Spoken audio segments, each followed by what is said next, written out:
क्या आपने कभी सोचा कि सीढ़ी एक साइड से इतनी चमकती हुई क्यों दिखाई देती है, या फिर शदीद धूप में हम इस तरीके की ग्लासेस क्यों लगाते हैं जिनको सन ग्लासेस कहते हैं। तो आखिर ये ग्लासेस हमारी आईज को कैसे प्रोटेक्ट करती हैं। इसी के साथ साथ अगर आपको याद हो तो पुराने जमाने में मॉनिटर्स और टीवी के सामने इस तरीके का एक शीशा फिक्स किया जाता था। ये आईज को प्रोटेक्ट करने के लिए लगाया जाता था, लेकिन सवाल फिर यही है कि ये आईज को कैसे प्रोटेक्ट करता था। इसी के साथ साथ अगर मैं आपको फिजिक्स का एक छोटा सा मैजिक भी दिखाता चलूं तो यहां पर मेरे पास एक शीट है। इसको अगर मैं इस तरीके से इस स्क्रीन के सामने रखता हूं तो अभी आपको स्क्रीन पर लिखा हुआ टेक्स्ट नजर आ रहा है, लेकिन जैसे जैसे मैं इस शीट को रोटेट करता हूं तो यहां पर आपको ये टेक्स्ट डिसअपीयर होता हुआ दिखाई पड़ रहा है। तो आखिर सिर्फ इस शीट को रोटेट करने से स्क्रीन पर टेक्स्ट कैसे डिसअपीयर हो सकता है। इन्हीं वंडरफुल फिनोमेना को डिस्कस करने के लिए 11th क्लास की फिजिक्स की न्यू बुक में एक चैप्टर ऐड किया गया है, chapter number 8, physical optics and gravitational waves. Chapter number 8 एक ऐसा चैप्टर है जिसको पढ़ने के बाद आप स्टूडेंट नहीं रहेंगे बल्कि आप एक थिंकर बन जाएंगे। तो चैप्टर नंबर 8 में बेसिकली हमने पढ़ना क्या है, फिजिकल ऑप्टिक्स और इसके साथ साथ ग्रेविटेशनल वेव्स। ग्रेविटेशनल वेव्स को सर आइंस्टाइन ने प्रिडिक्ट किया था, लेकिन 2017 में इन्हीं ग्रेविटेशनल वेव्स को डिटेक्ट करने पर 3 साइंटिस्ट को नोबेल प्राइज भी मिल चुका है। तो ये आर्टिकल एक रिसर्च आर्टिकल है और एक बहुत ही इंटरेस्टिंग आर्टिकल है। तो इससे पहले कि आज के इस लेक्चर को स्टार्ट करें, अगर अभी तक आपने फिजिक्स इनसाइड आउट को सब्सक्राइब नहीं किया तो जल्दी से सब्सक्राइब करके बेल आइकन के बटन को क्लिक कर दें, ताकि जैसे ही नेक्स्ट लेक्चर्स अपलोड हो आपको साथ के साथ नोटिफिकेशंस मिलते रहें और आप एग्जाम्स की बहुत ही अच्छे से तैयारी करके बहुत अच्छे मार्क्स ले सकें। और आज की इस वीडियो को लाइक कर दीजिए ताकि लेक्चर को पूरे मजे से स्टार्ट किया जा सके। आज के लेक्चर में हम चैप्टर नंबर 8 के जो आर्टिकल्स पढ़ेंगे, that are article number 8.1 and article number 8.3, polarization of light and production and detection of plane polarized light. लेकिन किसी भी चैप्टर को स्टार्ट करने से पहले हमने ये देखना होता है कि जब इस चैप्टर का ये नाम रखा गया है physical optics and gravitational waves, तो आखिर यही नाम क्यों रखा गया है।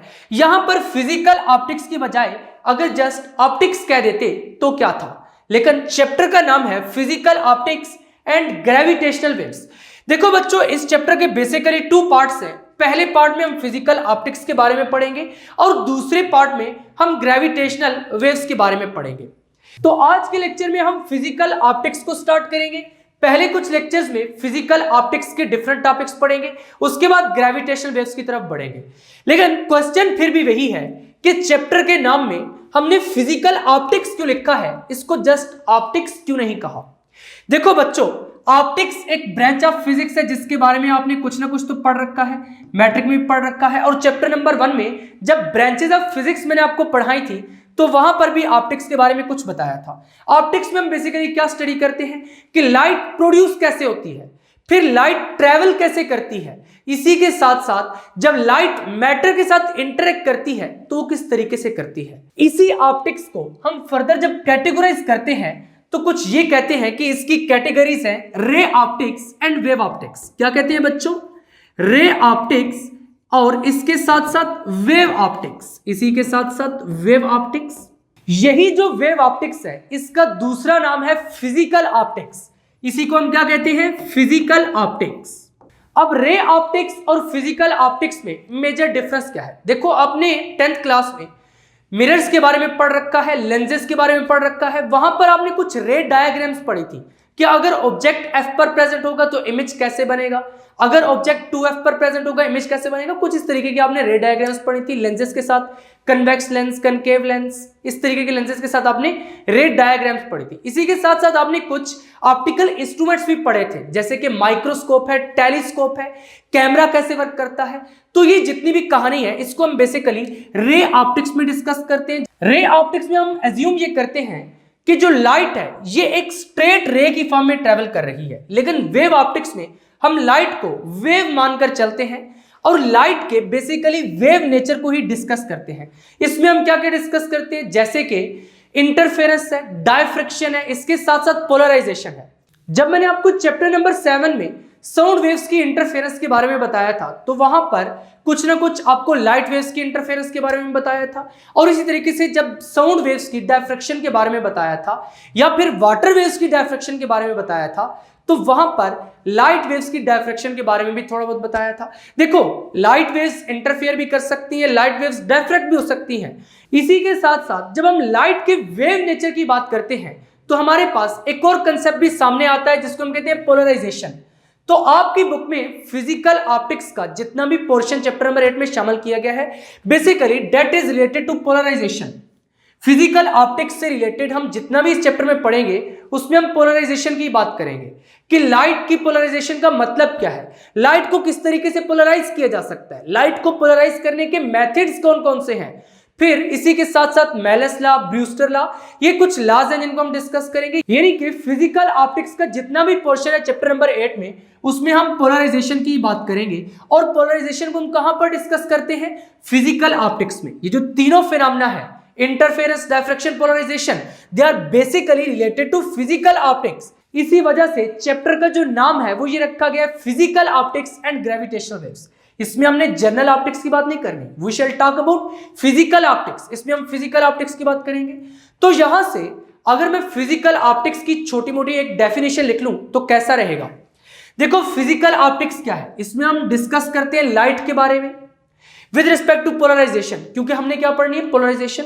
Physical optics with reference of polarization, what we study about light and how light interact with the matter. देखो यहां पर डेफिनेशन हमने कुछ इसी तरीके से लिखी है, the study of physical optics related to polarization deals with the behaviour of light waves, कि लाइट वेव्स का बिहेवियर किस तरीके का होता है।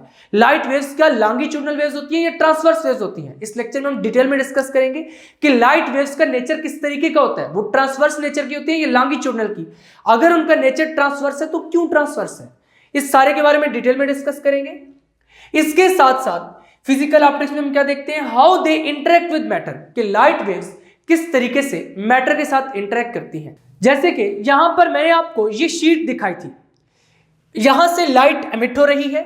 जब मैंने इसको इस तरीके से रोटेट किया तो अब आपको कुछ डिफरेंट सा महसूस हो रहा है, यहां पर आपको कुछ डिफरेंट फील हो रहा था। दिस इज मैटर, लाइट ने मैटर के साथ इंटरेक्ट किया। कैसा बिहेवियर था लाइट का, इसको हम कहां पर स्टडी करते हैं, we study in physical optics. So physical optics related to polarization deals with the behaviour of light waves. Light waves किस तरीके से बिहेव करती हैं, किस तरीके से प्रोपेगेट करती हैं, and how they interact with matter. तो इस चैप्टर में बेसिकली हमने किसके बारे में पढ़ना है, पोलराइजेशन के बारे में। इसी वजह से जब हमने फिजिकल ऑप्टिक्स की छोटी सी डेफिनेशन डिस्कस की है तो उसमें हमने उसको पोलराइजेशन से रिलेट करके डिस्कस किया। आपकी बुक में इसी तरीके से किया गया है। तो अब हम चलते हैं अपने आज के लेक्चर की तरफ, that is article number 8.1 and 8.3। तो सबसे पहले आर्टिकल नंबर 8.1 पढ़ेंगे पोलराइजेशन ऑफ लाइट के बारे में, कि आखिर पोलराइजेशन का मीनिंग क्या है, पोलराइजेशन होता क्या है। तो चलिए स्टार्ट करते हैं। यहां पर अब हेडिंग लगा दी है article number 8.1 polarization of light. यहां से प्रॉपर नोट्स भी स्टार्ट होते हैं, कॉपी पेंसिल निकाल लें और साथ के साथ नोट्स भी बनाते जाएं। तो सबसे पहले क्या डिस्कस करेंगे, wave nature of light and transverse character. देखो बच्चों, वेव नेचर ऑफ लाइट कहां से प्रूव होता है। पहले हमने देखा कि इंटरफेरेंस किस तरीके से होती है, फिर हमने देखा डायफ्रैक्शन किस तरीके से होती है चैप्टर नंबर 7 में। देखो, अगर लाइट वेव्स की इंटरफेरेंस की बात करेंगे तो लाइट वेव्स इंटरफेयर हो सकती हैं, लेकिन अगर पार्टिकल्स की बात करें तो क्या ऐसा हो सकता है कि दो पार्टिकल्स इंटरफेयर करें। जैसे कि अगर एक 4 व्हीलर इधर से आ रहा हो, दूसरा 4 व्हीलर इधर से आ रहा हो, दोनों आकर टकराएं और 8 व्हीलर बन जाए, ऐसा नहीं हो सकता। लेकिन वेव्स के केस में ऐसा हो सकता है कि दो वेव्स आए, आपस में सुपरपोज हो, तो वहां पर प्रिंसिपल ऑफ सुपरपोजिशन से हम रिजल्टेंट वेव का एम्पलीट्यूड फाइंड कर सकते हैं। इसका मतलब है कि अगर लाइट के केस में इंटरफेरेंस हो सकती है तो लाइट इज अ वेव। तो यहां से पहला हमें प्रूफ मिल गया कि इंटरफेरेंस ऑफ लाइट प्रूफ करता है कि लाइट एक वेव है। इसी तरीके से डायफ्रैक्शन ऑफ लाइट से प्रूव होता है कि लाइट का वेव नेचर है। तो यहां पर सबसे पहले हमने बात की है wave nature of light. Interference and diffraction confirm the wave nature of light. यानी कि ये दोनों क्या करते हैं, वेव नेचर ऑफ लाइट को कंफर्म करते हैं, क्योंकि इंटरफेरेंस भी किसकी होती है, वेव्स की, डायफ्रैक्शन भी वेव्स की होती है। तो यहां से फिर ये प्रूव हुआ कि लाइट क्या है, ये वेव नेचर रखती है। लेकिन इन दोनों फिनोमेना से हमें ये नहीं पता चला कि लाइट वेव्स किस तरीके की वेव्स होती हैं, लॉन्गिट्यूडनल वेव्स होती है या फिर ट्रांसवर्स वेव होती है। लेकिन ये जो पोलराइजेशन का फिनोमेनन है, इससे हमें पता चला कि ये लाइट वेव्स ट्रांसवर्स कैरेक्टर को पोजेस करती है, यानी लाइट वेव्स ट्रांसवर्स वेव्स है। अब ये क्यों ट्रांसवर्स वेव्स होती है, इसके बारे में हम आगे चलकर डिटेल में पढ़ेंगे जब पोलराइजेशन ऑफ लाइट वेव्स की बात करेंगे। पहले हमने जनरल पोलराइजेशन की बात करनी है, क्योंकि मैकेनिकल वेव से समझना आसान होता है। तो सबसे पहले हम पढ़ेंगे कि मैकेनिकल वेव्स में पोलराइजेशन किस तरीके से होती है। तो यहां पर हेडिंग लगा दी है polarisation in transverse mechanical waves. तो ट्रांसवर्स वेव्स कौन सी होती हैं, जिनमें पार्टिकल्स अगर ऐसे ऐसे वाइब्रेट कर रहे हैं, यानी कि अगर पार्टिकल्स ऐसे ऐसे वाइब्रेट कर रहे हैं और वेव ऐसे ऐसे प्रोपिगेट कर रही है, यानी कि यहां पर पार्टिकल्स की वाइब्रेशन की डायरेक्शन और वेव की प्रोपिगेशन की डायरेक्शन में 90 डिग्री का एंगल बनेगा, यानी कि ये दोनों परपेंडिकुलर होगी, तो वहां पर हम ये कहेंगे कि ये वेव ट्रांसवर्स वेव है। और ट्रांसवर्स वेव किस तरीके की होती है, कुछ इस तरीके की वेव होती है, उसको हम इस तरीके से रिप्रेजेंट करते हैं। तो यहां पर हमने कंसिडर ये किया है कि ये एक रस्सी है जिसको हमने ऐसे ऐसे ऊपर नीचे किया है, तो यहां पर ट्रांसवर्स वेव जनरेट हुई है। देखो, अगर ऊपर नीचे करने के बजाय इस रस्सी को हम ऐसे ऐसे करेंगे तब भी तो ट्रांसवर्स वेव जनरेट होगी। तो यहां पर ऐसे ऐसे करके भी ट्रांसवर्स वेव एक जनरेट की है। In a transverse mechanical wave like that on a stretch string, यानी जिस तरह के यहां पर स्ट्रेच स्ट्रिंग है, इस पे ट्रांसवर्स मैकेनिकल वेव्स प्रोड्यूस हो रही है। Particles of the medium vibrate perpendicular to the wave propagation direction. देखो, वेव इस डायरेक्शन में प्रोपिगेट कर रही है, लेकिन पार्टिकल्स ऐसे ऐसे वाइब्रेट कर रहे हैं, यानी पार्टिकल्स की वाइब्रेशन की डायरेक्शन और जो वेव की प्रोपिगेशन की डायरेक्शन है वो क्या है, परपेंडिकुलर है। That's why it is the transverse mechanical wave. The vibrations can be confined along a vertical, horizontal or any other direction. This is very important point. देखो, यहां पर हमने इस रोप को ऐसे ऐसे किया था, ऐसे ऐसे हमने इसको ऑसिलेट किया था, तो वेव जनरेट हुई। यानी कि यहां पर जो पार्टिकल्स की मोशन की डायरेक्शन है, दैट वाज दिस, यानी कि वर्टिकल वाइब्रेट कर रहे थे। लेकिन इस केस में क्या था, हमने ऐसे ऐसे इसको झटका दिया है, यानी कि यहां पर ये हॉरिजॉन्टली वाइब्रेट कर रहे थे, कुछ इस तरीके से। यहां पर इनकी जो वाइब्रेशन की डायरेक्शन थी वो जस्ट वर्टिकल थी, यानी वर्टिकल डायरेक्शन में जो वाइब्रेशन थी वो कन्फाइन हो चुकी थी, और यहां पर हॉरिजॉन्टल डायरेक्शन में इनकी वाइब्रेशंस कन्फाइन हो चुकी थी। इस केस में जस्ट वर्टिकल, इस केस में जस्ट हॉरिजॉन्टल, यानी ऐसा नहीं था कि एक ही केस में दोनों आ जाए। तो अगर हमारे पास इस तरीके से हो जाए कि यहां पर जो वाइब्रेशन ऑफ द पार्टिकल्स है वो एक ही डायरेक्शन में कन्फाइन हो जाए, तो इस तरीके की ट्रांसवर्स मैकेनिकल वेव्स को हम पोलराइज्ड ट्रांसवर्स मैकेनिकल वेव्स कहते हैं। यानी कि यहां पर जो पार्टिकल्स की मोशन की डायरेक्शन है वो एक ही प्लेन में कन्फाइन हो चुकी है। देखो, यहां पर पार्टिकल ऐसे ऐसे वाइब्रेट कर रहे हैं, यहां पर ये ऐसे वेव ट्रेवल करके जा रही है, this is X, this is Y, तो हम इसको क्या कह सकते हैं, एक्स वाई प्लेन। यानी कि यहां पर ये जो ऑसिलेशंस हैं ये जस्ट सिंगल प्लेन में कन्फाइन हो चुकी है। तो ऐसी वेव्स जिसमें जो पार्टिकल्स ऑसिलेट कर रहे हैं या वाइब्रेट कर रहे हैं वो सिंगल डायरेक्शन में करेंगे और इस तरीके से वाइब्रेशन सिंगल प्लेन में कन्फाइन हो जाएंगी, तो इस तरीके की वेव को हम कहते हैं कि वेव क्या हो चुकी है, पोलराइज्ड वेव हो चुकी है। अब नेक्स्ट हमने प्लेन ऑफ पोलराइजेशन को डिफाइन करना है। तो यहां पर प्लेन ऑफ पोलराइजेशन की हेडिंग लगाइए, the plane of polarization is defined as the plane that contains both the direction of vibration of the particles of the medium and the direction of propagation of wave. देखो बच्चों, अगर इस तरीके से हमारे पास एक वेव है, मैंने आपको ऑलरेडी बता रखा है कि जो भी काम मैं यहां पर पिंक मार्कर से करूंगा वो सारे का सारा रफ वर्क होगा, बाकी ये सारे आपके नीट नोट्स हैं, इनको अपने नोट्स में नोट करना है और इसी तरीके से प्रिपेयर करना है। यहां पर देखिए, this is Y, this is X. Particles की वाइब्रेशन कैसे हो रही है, ऐसे ऐसे हो रही है, ये पार्टिकल्स हैं यहां पर कुछ इस तरीके से। पार्टिकल्स क्या कर रहे हैं, वाइब्रेट कर रहे हैं। कैसे कैसे वाइब्रेट कर रहे हैं, ऐसे ऐसे वाइब्रेट कर रहे हैं, और वेव किधर प्रोपिगेट कर रही है, एक्स के अलावा। तो यहां पर ये जो आपको वेव बनती हुई दिखाई दे रही है, it is in the X Y plane. तो ये जो एक्स वाई प्लेन यहां पर हम बात कर रहे हैं, this is basically the plane of polarization इस वेव के लिए। The plane of polarization is defined as the plane that contains both the direction of vibration of particles. यहां पर पार्टिकल्स किसके अलावा वाइब्रेट कर रहे थे, वाई के अलावा, and the direction of propagation of wave, wave किधर प्रोपिगेट कर रही थी, एक्स के अलावा।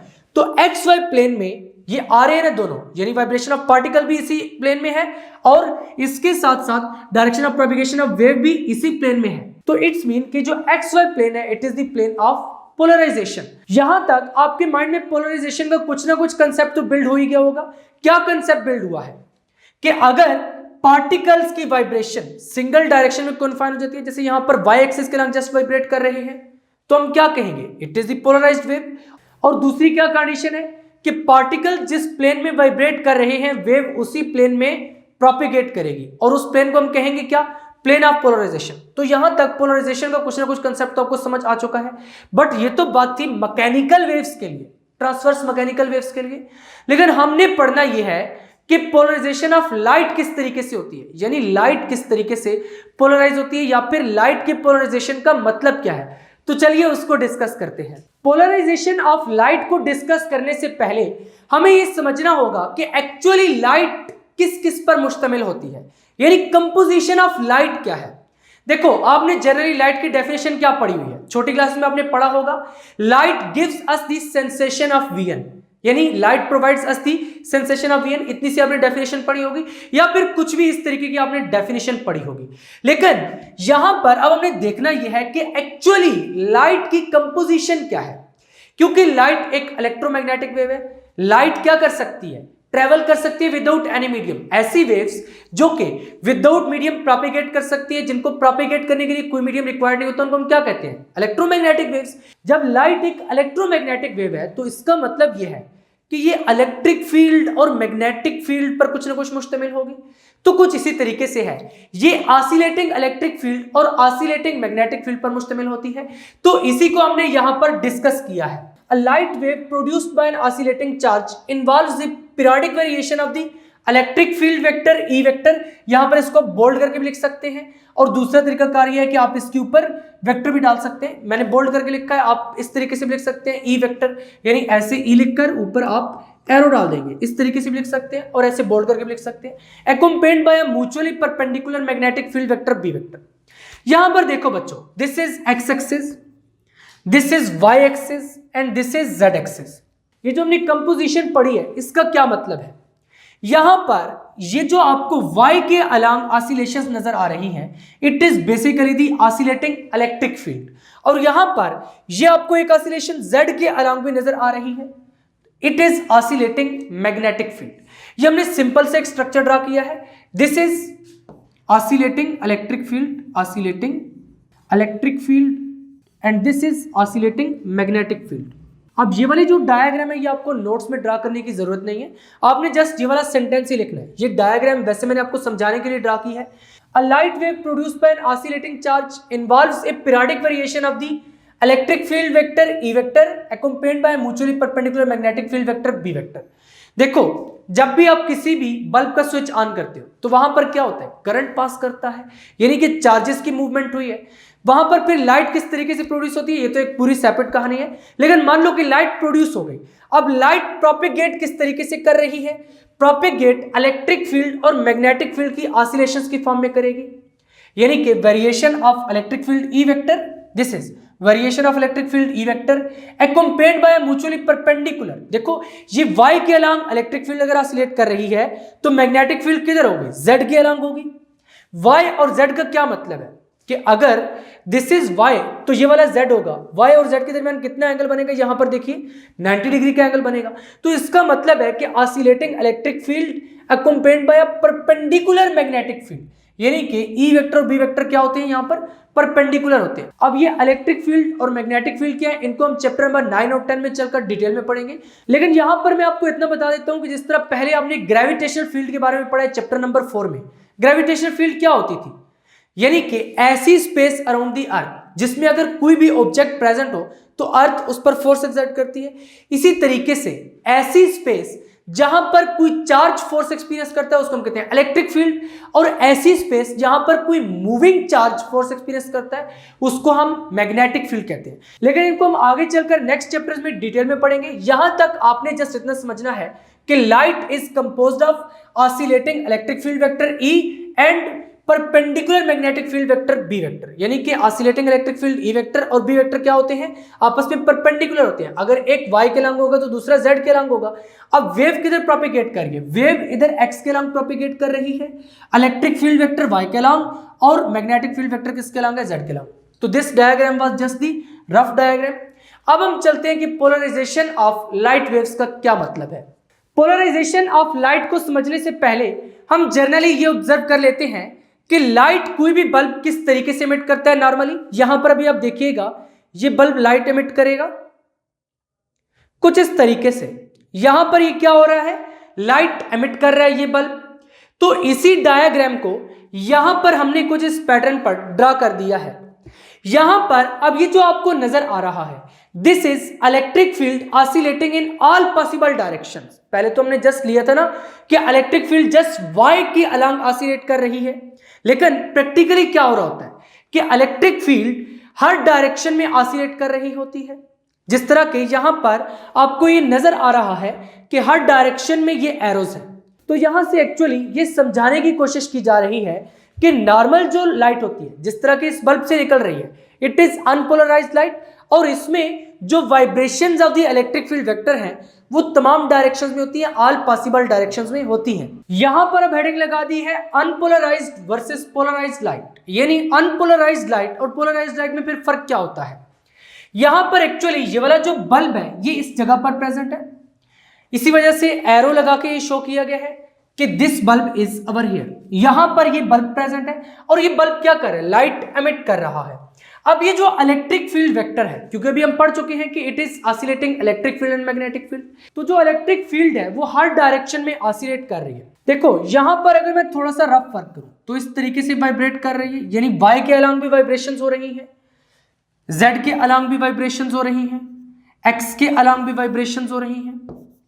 अगर लाइट इस तरीके से यहां पर बल्ब प्रेजेंट है, जो इलेक्ट्रिक फील्ड वेक्टर है उसकी ऑसिलेशंस किधर है, एक्स के अलोंग भी है, वाई के अलोंग भी है, जेड के अलोंग भी है, तो इट इज अनपोलराइज्ड लाइट। यहां पर ये जो नॉर्मल बल्ब लाइट एमिट कर रहा है या फिर इस टॉर्च से ये जो लाइट एमिट होती है, इट इज अनपोलराइज्ड लाइट, क्योंकि इसमें जो इलेक्ट्रिक फील्ड की वाइब्रेशंस है या फिर जो वाइब्रेशनल कंपोनेंट है वो ऑल पॉसिबल प्लेन्स में है। यानी कि अगर यहां पर मैं लाइट की प्रोपिगेशन की डायरेक्शन को जिस तरीके से मार्क करता हूं एक्स, तो एक्स वाई प्लेन भी बन रही है, एक्स जेड प्लेन भी बन रही है, तो एक्स वाई में भी वाइब्रेट कर रही है, एक्स जेड में भी वाइब्रेट कर रही है, यानी कि जो वाइब्रेशनल कंपोनेंट्स हैं वो हर डायरेक्शन में प्रेजेंट है। अगर हर डायरेक्शन में होंगे तो it would be unpolarised light. लेकिन पहले अभी हमने मैकेनिकल वेव्स के केस में जो पोलराइजेशन डिस्कस की थी उसमें हमने क्या कहा था कि जस्ट सिंगल प्लेन में वाइब्रेशंस होनी चाहिए।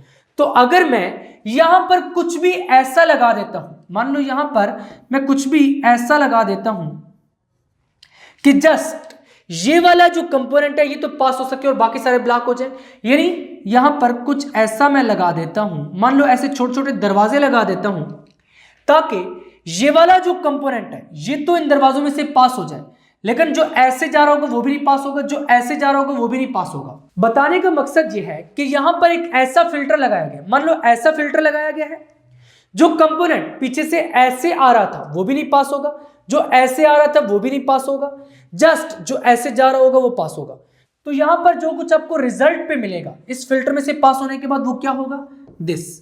तो यहां पर जो वाइब्रेशंस है वो सिंगल प्लेन में क्या हो जाएंगी, कन्फाइन हो जाएंगी। तो ऐसा case light is considered polarized when its vibration are confined to a single plane. यहां पर दिस वाई दिस एक्स, तो ये X Y plane single plane बन जाएगी। तो अगर वाइब्रेशंस हम सिंगल प्लेन में कन्फाइन कर लेंगे तो उस केस में लाइट को क्या कहेंगे, पोलराइज्ड लाइट। तो सिंपली अगर आपको लिखना पड़ जाए difference between polarized light and unpolarized light, unpolarized light में क्या होता है कि जो वाइब्रेशनल कंपोनेंट्स होते हैं वो ऑल पॉसिबल डायरेक्शंस में होते हैं, लेकिन पोलराइज्ड लाइट में क्या होता है, फिल्टर में से पास करा के हमने इसको पोलराइज किया।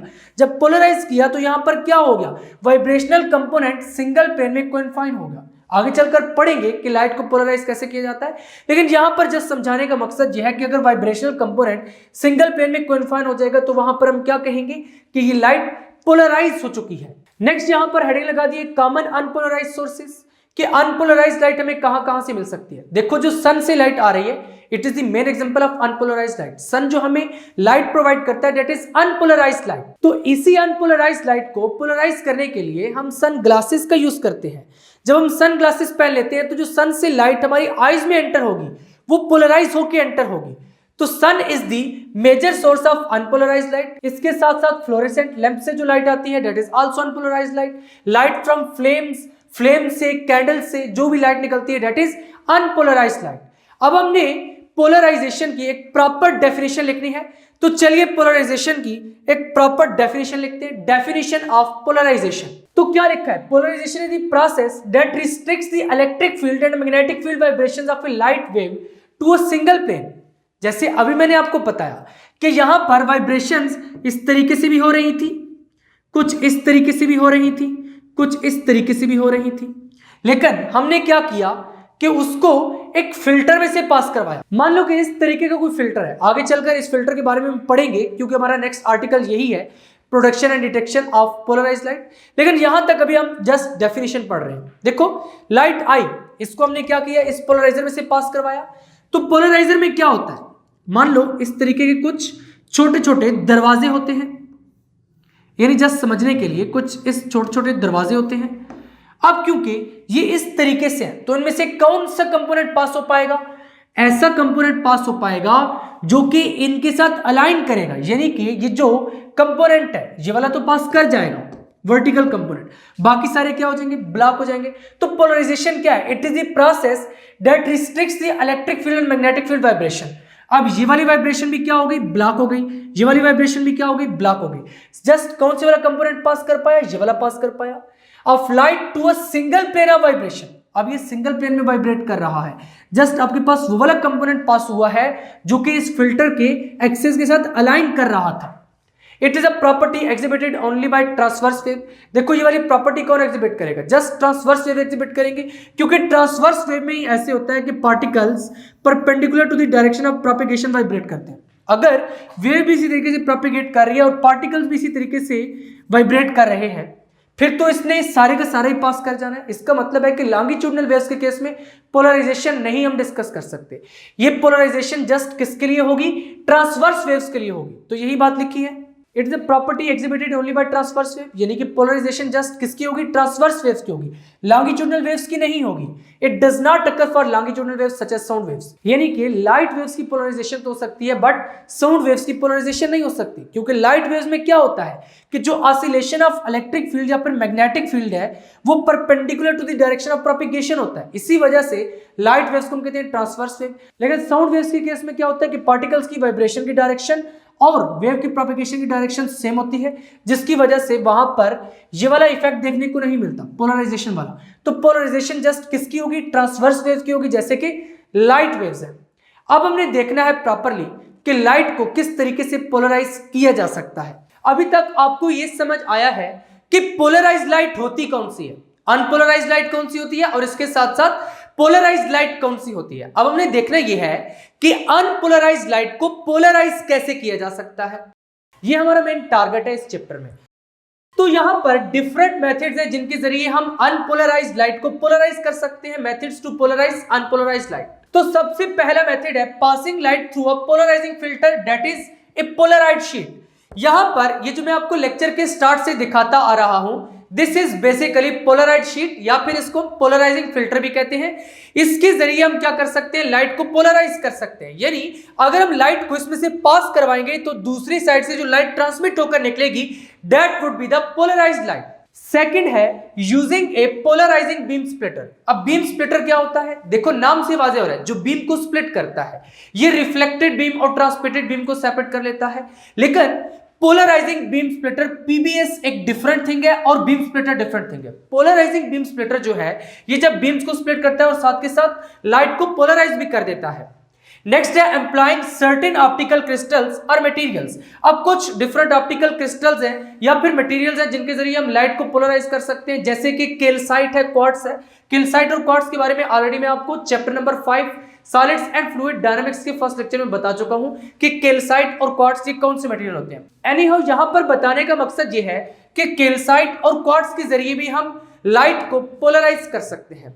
तो सबसे आसान और इजीएस्ट मेथड जो इन तीनों में से है that is passing a light through a polarizing filter, क्योंकि पोलराइजिंग फिल्टर में से लाइट को जस्ट पास करवा दिया जाए तो लाइट पोलराइज हो जाती है। तो it is very simple and easiest approach to polarize the light. तो सबसे पहले हमने इसी मेथड को डिस्कस करना है, passing light through a polarizing filter. तो यहां पर हेडिंग लगाएंगे द फिल्टर मेथड एक कॉमन अप्रोच, यानी कि एक कॉमन अप्रोच है जो कि ज्यादातर यूज की जाती है। अब फिल्टर मेथड में बेसिकली होता क्या है, मान लो इस तरीके की लाइट है, ये लाइट आपको दिखाई पड़ रही है, ये लाइट है, इसको क्या करेंगे पोलराइजिंग फिल्टर में से पास करवाएंगे उस साइड से। अब जो आपको लाइट मिल रही है that is the polarized light. पहले इसकी डायग्राम को समझ लेते हैं। यहां पर ये डायग्राम है जिसमें आपको यहां पर ये सोर्स ऑफ लाइट है, this is source of light. What is this, this is E vector. पहले मैं आपको बता चुका हूं कि लाइट एक इलेक्ट्रोमैग्नेटिक वेव है जो कि ऑसिलेटिंग इलेक्ट्रिक फील्ड और मैग्नेटिक फील्ड पर मुश्तमिल होती है। यहां पर ज्यादातर हम इलेक्ट्रिक फील्ड की बात करते हैं, क्योंकि अगर ई वेक्टर और लाइट की प्रोपेगेशन की डायरेक्शन फिक्स कर दी जाए तो बी की ऑटोमेटिकली फिक्स हो जाती है। तो यहां पर हम जनरली इलेक्ट्रिक फील्ड की बात करते हैं। देखो बच्चों, जब ये डिफरेंट डायरेक्शंस में ऑसिलेट करती हुई इस फिल्टर में से पास करेगी, जो मैं आपको बता रहा था ना कि छोटे छोटे दरवाजे हैं जिनमें से इसने पास करके जाना है, तो दैट इज एक्चुअली दिस। इस पोलराइजिंग फिल्टर में होता क्या है, इस तरीके का आपके पास कुछ पैटर्न होता है, यानी यहां पर मान लो एक छोटे छोटे यहां पर दरवाजे हैं। जस्ट समझने के लिए, दरवाजे होते नहीं है लेकिन समझ लो इस तरीके से कि ऐसे हैं। अब इसमें होता क्या है कि ई वेक्टर का वो वाला कंपोनेंट जो कि एक्सिस के साथ अलाइन करता है, किसके एक्सिस के साथ, polarizing filter. This is basically polarizing filter. यहां पर इसी को रखा हुआ है, ये जो पोलराइजिंग फिल्टर है ना, इसको हमने यहां पर रखा हुआ है। मैं लिख भी देता हूं पोलराइजिंग फिल्टर, पोलराइजिंग फिल्टर, क्योंकि ये फिल्टर क्या करेगा, लाइट को पोलराइज करेगा, तो इट इज पोलराइजिंग फिल्टर। यहां पर अगर आपको दिखाई पड़ रहा हो तो ये एक लाइन और इसकी साइड्स पर हमने एरोस लगाए हुए हैं। तो यहां पर हमने एक एक्सिस मार्क किया है and it is the axis of polarizer. इसको मैं यहां पे लिख देता हूं एक्सिस। तो अब बच्चों यहां पर होता क्या है, इलेक्ट्रिक फील्ड वेक्टर का वो कंपोनेंट जो कि पोलराइजर के एक्सिस के साथ मैच करता है, वो तो यहां से पास हो जाएगा और यहां पर आ जाएगा। और यहां पर हमें क्या मिल रही है, पोलराइज्ड लाइट, यानी कि ये पोलराइजिंग डायरेक्शन को शो कर रहा है। पहले इलेक्ट्रिक फील्ड हर डायरेक्शन में ऑसिलेट कर रही थी, इधर भी ऑसिलेट कर रही थी, इधर भी, इधर भी, इधर भी, हर तरफ ऑसिलेट कर रही थी। लेकिन पोलराइजिंग फिल्टर में से गुजरने के बाद अब जो उसकी ऑसिलेशंस की डायरेक्शन है या फिर वाइब्रेट कर रही है, जो इलेक्ट्रिक फील्ड ऑसिलेट कर रही है वो जस्ट इस डायरेक्शन में कर रही है। यानी कि अब ऑसिलेशन ऑफ इलेक्ट्रिक फील्ड और प्रोपेगेशन ऑफ वेव वो आपको एक प्लेन में कन्फाइन होती हुई नजर आ रही है ना, तो यही थी पोलराइजेशन। इसका मतलब है कि ये क्या शो कर रहा है, पोलराइजेशन डायरेक्शन। तो यहां पर मैं लिख देता हूं पोलराइजेशन डायरेक्शन, पोलराइजेशन डायरेक्शन। और यहां पर ये जो सेंट्रल लाइन है ये तो जस्ट डायरेक्शन ऑफ रे को शो कर रही है कि रे ऑफ लाइट ऐसे इसमें से पास हुई, तो इसके साथ मैं लिख देता हूं डायरेक्शन ऑफ रे। तो यहां तक आपको समझ आया, ये जस्ट सिंपल सा कंसेप्ट था कि इलेक्ट्रिक फील्ड हर डायरेक्शन में ऑसिलेट कर रही थी, लेकिन पोलराइजिंग फिल्टर में से पास करने के बाद यहां पर जस्ट इसकी ये वाली डायरेक्शन हो गई। This is also E vector, this is also E vector. तो यहां तक ये सिंपल सा मेथड है कि लाइट पोलराइज किस तरीके से होती है। तो इसी को हम उठा के यहां पर लिख देते हैं, the most common method to polarize the unpolarized light is by passing it through a polarizing filter. यानी कि जो सबसे कॉमन मेथड है वो कौन सा है कि लाइट को पोलराइजिंग फिल्टर में से पास करवा दो तो क्या हो जाएगी, पोलराइज हो जाएगी, सच एज पोलराइज्ड शीट या फिर पोलराइजिंग बीम स्प्लिटर, पहले हम पढ़ चुके हैं। When unpolarized light passes through the polarizing filter, जब अनपोलराइज्ड लाइट पोलराइजिंग फिल्टर में से पास करती है तो क्या होता है, only the component of electric field vector that is parallel to the axis of polarizing filter can pass through. यानी कि इलेक्ट्रिक फील्ड वेक्टर का वही वाला कंपोनेंट जस्ट पास करेगा पोलराइजिंग फिल्टर में से जो कि उसके एक्सिस के साथ पैरेलल होगा। देखो यहां पर एक्सिस इस तरीके से था, अब जो इसके पैरेलल में आएगा वो सारा पास करता जाएगा, बाकी सारा क्या होता जाएगा, ब्लॉक होता जाएगा। यानी कि इलेक्ट्रिक फील्ड वेक्टर का जस्ट वो वाला कंपोनेंट पास करेगा जो कि इसके एक्सिस के साथ क्या करेगा, अलाइन करेगा। तो यही बात हमने लिखी है, while all other components are blocked, और बाकी सारे कंपोनेंट क्या हो जाते हैं, ब्लॉक हो जाते हैं। और रिजल्ट में हमें क्या मिलता है कि लाइट पोलराइज हो जाती है। तो इसमें कोई मुश्किल था, आसान था ना, कि लाइट है पोलराइजिंग फिल्टर में से पास करेगी, पोलराइज हो जाएगी। कैसे पोलराइज होगी कि जनरली अनपोलराइज्ड लाइट में इलेक्ट्रिक फील्ड ऑसिलेट करती है डिफरेंट डायरेक्शंस में, जब पोलराइजिंग फिल्टर से पास करेगी उसकी जो पोलराइजेशन की डायरेक्शन है वो फिक्स्ड हो जाएगी सिंगल प्लेन में। तो यहां तक हमने यही कुछ बात की है। Thus, in simple terms, the process of transforming unpolarized light into polarized light is called polarization. ये बेसिकली कंक्लूजन है कि ये वाला प्रोसेस जिसके जरिए हम अनपोलराइज्ड लाइट को पोलराइज कर सकते हैं, it is known as polarization. यानी पोलराइजेशन एक ऐसा प्रोसेस है जिसके जरिए हम अनपोलराइज्ड लाइट को पोलराइज कर सकते हैं। अब एक मरतबा पेपर में क्वेश्चन आया what is meant by polarization, तो एक बच्चे ने क्या किया, यहां से लेकर यहां तक उठा के आंसर लिख दिया, the process of transforming unpolarized light into polarized light is called polarization. अपनी तरफ से उसने आंसर ठीक लिखा था, लेकिन अब इस आंसर पे कितने मार्क्स मिलेंगे? 0.5, एक नंबर मिल जाएगा 2 मार्क्स में से। तो आपको वो वाली डेफिनेशन लिखनी पड़ेगी जो मैंने प्रॉपर्ली आपको लिखवाई थी कि polarization is the process by which electric and magnetic vibrations of a light are confined to a single plane of vibration. ये वाला जो है ना, इट इज जस्ट कंक्लूजन कि ये जो प्रोसेस हमने पढ़ा है अनपोलराइज्ड लाइट को पोलराइज्ड लाइट में ट्रांसफॉर्म करने का, इट इज पोलराइजेशन। ये कोई डेफिनेशन नहीं है proper, this is just conclusion.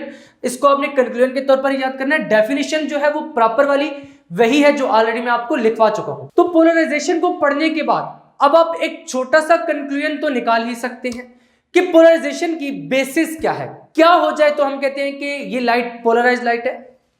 उसके बारे में हमने थोड़ा सा लिखा है, the orientation of electric field vector E of light waves in a specific direction, कि अगर E वेक्टर एक स्पेसिफिक डायरेक्शन में ओरिएंट हो जाए। देखो पहले ओरिएंटेशन कैसी थी, ऐसे भी थी, ऐसे भी थी, ऐसे भी थी, यानी डिफरेंट डायरेक्शन में था, लेकिन फिल्टर में से पास होने के बाद ओरिएंटेशन फिक्स हो गई। तो यही E वेक्टर की ओरिएंटेशन का फिक्स होना एक स्पेसिफिक प्लेन में, दिस इज बेसिकली पोलराइजेशन। तो अगर बेसिस ऑफ पोलराइजेशन पूछ ली जाए तो क्या होगा, the orientation of the electric field vector E vector of light waves in a specific direction, कि अगर E वेक्टर की ओरिएंटेशन को स्पेसिफिक डायरेक्शन में फिक्स कर दिया जाए तो वहां पर लाइट क्या हो जाती है, पोलराइज हो जाती है। तो यहां तक आपको समझ आया कि किसी भी अनपोलराइज्ड लाइट को पोलराइज कैसे किया जा सकता है। अब चलते हैं आर्टिकल नंबर 8.3 की तरफ, that is production and detection of plane polarized light. यहां पर सबसे पहले हेडिंग लगा दी है nature of light from an ordinary source. देखो कोई भी ऑर्डिनरी सोर्स है, जैसे कि एक बल्ब है, फ्लोरेसेंट बल्ब, उससे हमें जो लाइट मिलती है वो क्या होती है, अनपोलराइज्ड लाइट होती है। जनरली जो हमें बल्ब से मिलती है दैट इज अनपोलराइज्ड लाइट। अब ये बल्ब बेसिकली कहां पर प्रेजेंट है, यहां पर प्रेजेंट है कुछ इस तरीके से। यहां पर हमने जस्ट ड्रा किया है, वैसे जनरली प्रेजेंट ये यहां पर है। देखो ये जो लाइट वेव्स है ये निकल के जा रही है, जैसे जैसे लाइट ट्रेवल करती है तो वो किस फॉर्म में करती है, oscillating electric field and magnetic field. तो इलेक्ट्रिक फील्ड ऑसिलेट करेगी तमाम पॉसिबल डायरेक्शंस में, यही हमने बात की है। तो यहां पर यही लिखा है, the light produced by an ordinary bulb is unpolarized light, this occurs because electrical vibrations within the light are oriented randomly. यानी कि जो वाइब्रेशंस है वो रैंडमली ओरिएंटेड होगी, हर डायरेक्शन में होगी। Basically this is E vector जो कि रैंडमली ओरिएंटेड है, E vector E vector E vector E vector, ये सारे के सारे इलेक्ट्रिक फील्ड की ऑसिलेशंस की रैंडम डायरेक्शंस को शो कर रहे हैं कि जो इलेक्ट्रिक फील्ड की वाइब्रेशंस है वो रैंडम है, बिल्कुल इस तरीके से रैंडमली वाइब्रेट कर रही है। This is unpolarized light.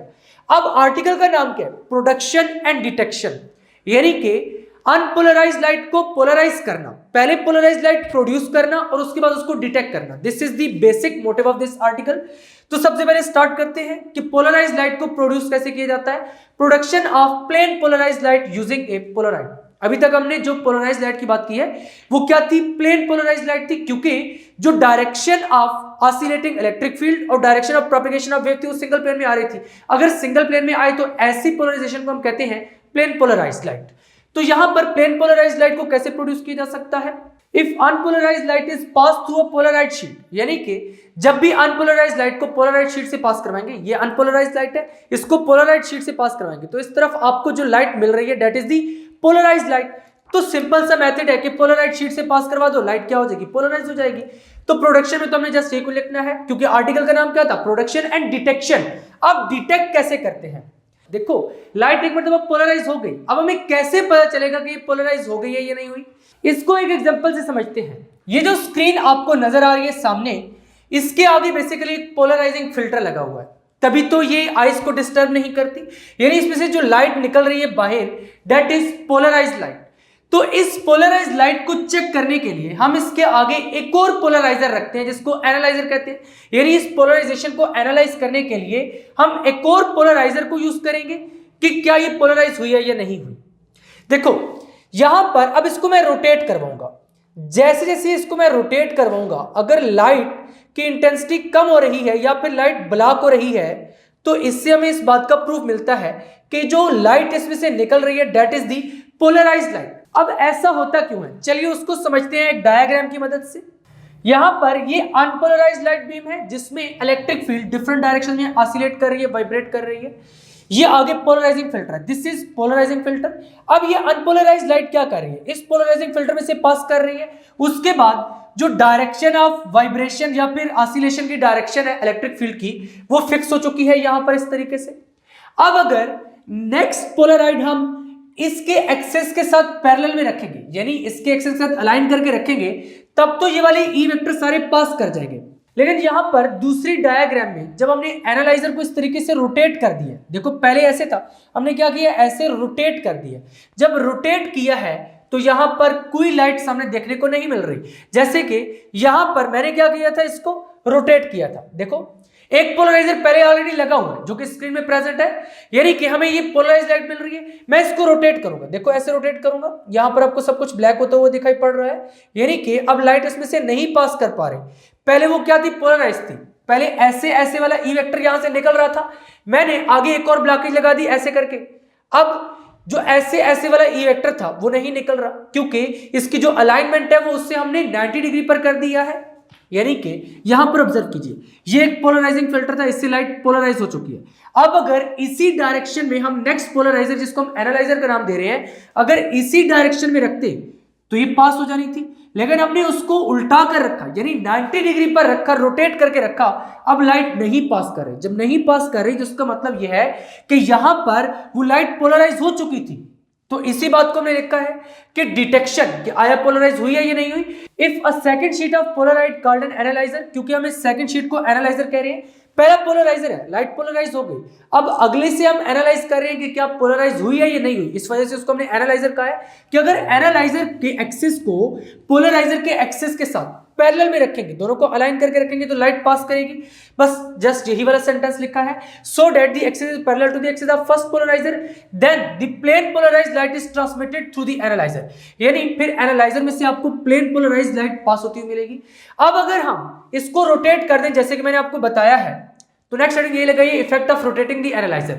If the analyzer is then rotated around the light beam, यानी कि अगर एनालाइजर को हम इस तरीके से रोटेट कर दें इस लाइट बीम के अराउंड, ये लाइट बीम थी जा रही थी, उसके अराउंड अगर हम रोटेट कर दें तो क्या होगा, the intensity of the emerging light gradually diminishes. जैसे यहां पर मैंने आपको दिखाया, जैसे जैसे मैं इसको रोटेट कर रहा था तो ये सब कुछ आपको डिसअपीयर होता हुआ दिखाई पड़ रहा था, यानी कि ब्लैक होता हुआ दिखाई पड़ रहा था।